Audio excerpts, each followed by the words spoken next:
Playoff games, we saw the damage dealt to champions afterwards, and it was Froggen with like 60% of his team's damage in one game.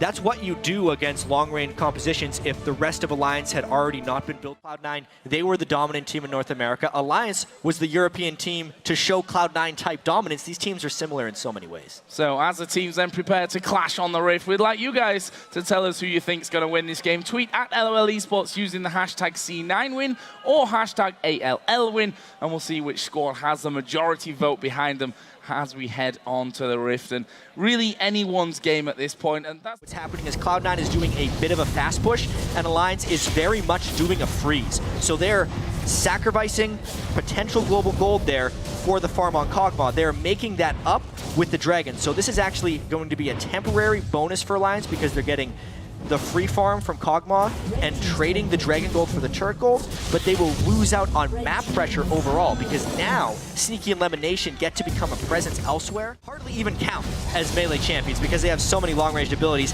If Cloud9 can just walk down and get this one, that is a huge failure on Alliance's part. Alliance, all their wards are on the top side of the jungle. One just died, that's where their pink is focused. Right? The blue buff that Wicked is nearest have been where Cloud9 have been abandoning. So they kind of gave up that turret over the course of 5 minutes because Balls was playing blind, therefore not making any aggressive moves. Now they try to put that. He's just waiting off to the side to see who comes across from Alliance and doing what Janna does best. They're going to throw the tidal wave out, forces the flash. Actually, shotgun very deep. Intervention going to be used. He'll come right back down where he started as the Cully comes through. Ultimate used by High, and that's finally the first blood, almost 18 minutes.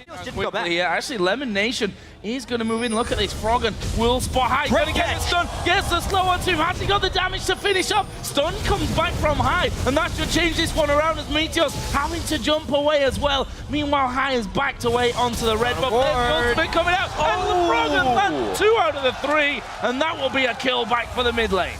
They have the tools to dive on really, really well unless they have a gargantuan lead, which they're trying to put together, to be fair. Striking down the heart here of Alliance's mid lane. Wicked taking quite a bit of damage. Again, the tidal wave letting them know the disengage is there. Shots out of tabs, draws out the intervention. Doesn't look like there's going to be too much on this. Such cautious team fights coming from both these teams. Cloud9 has to be careful. Very low on mana as they just kind of hang out now.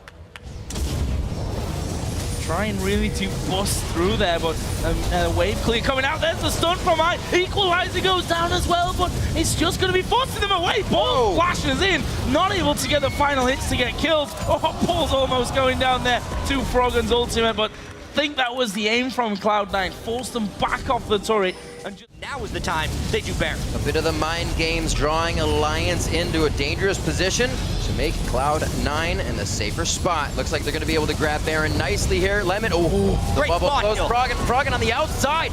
Intervention goes down on him. He does get a good flash over the wall. Meteos' jump is not going to slow anything. They do take down Froggen, but the rest of the team knows that they need to get back and they need to guard. How to crack the Without Froggen, they lose the massive wave clear that they had in their team. This is going to be the inhib going down. Nif almost being finished off there by Balls, and that's the first inhibitor of the game going over to Cloud9. And Riv, you asked ways Cloud9 is going to be able to pick up, and with the items they're going to be able to acquire, at this point Alliance really has to make a move. And it's only going to be harder. We there, Froggen pretty low on mana still at the back of the fight. The tidal wave is just a disengage. Nobody really moving forward except for Wicked and Shook.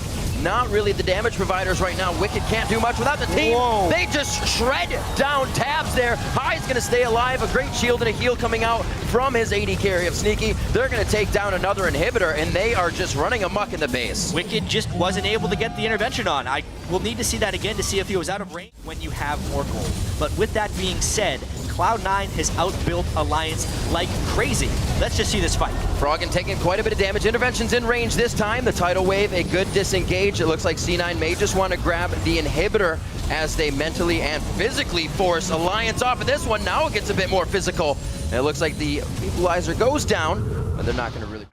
Land the stun, actually goes almost in between them. In the meantime, they've got super minions in the base. Yeah, the super minions would end the game as long as they keep Alliance occupied. Gets bubbled in. Will they be able to get a good fight out of this? Zanya's thrown down in from balls, and it looks like they're actually pushing Alliance away from their base, the place they need to be going. Froggen, only one left right now as the Cathian Surprise won't be taking anybody down, and it's the teleport already in from balls onto the Nexus turrets. That's going to be it. Those super minions and balls will end it. This is going to be a few minutes from now. 3 seconds. Rest of the team going to come in to join them here, but Balls all on his own, going to get rid of their minion wave so that the super minions can help him out in the task of finishing off that Nexus. And it's a simple finish with a 20-second spawn time here on Shook. And whilst not a high-scoring game, Cloud9 really controlling this one out to pick up their first win of Worlds. They just played better. Straight up, they were smarter. The champion select was well executed. It wasn't the flashiest of wins, but boy, was it a secure win. Cloud9 knew when they would be stronger in this game. They forced around objectives then, and they did what they do best, take a small lead into a victory.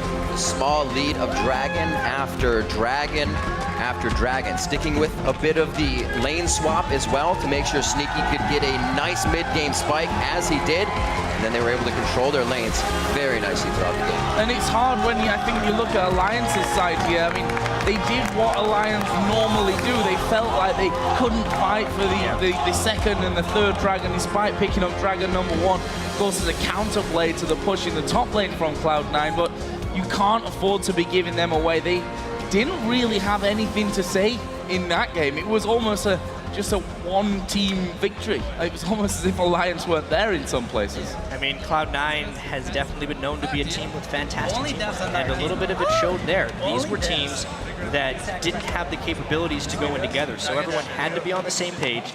At the end of the day, High had much more catch and kill potential than anyone else on Alliance. So when they were dancing around all those objectives, moving between turrets, trying to pivot and change their strategy, it was the Cinder Stuns from High that were able to save the day and win the game.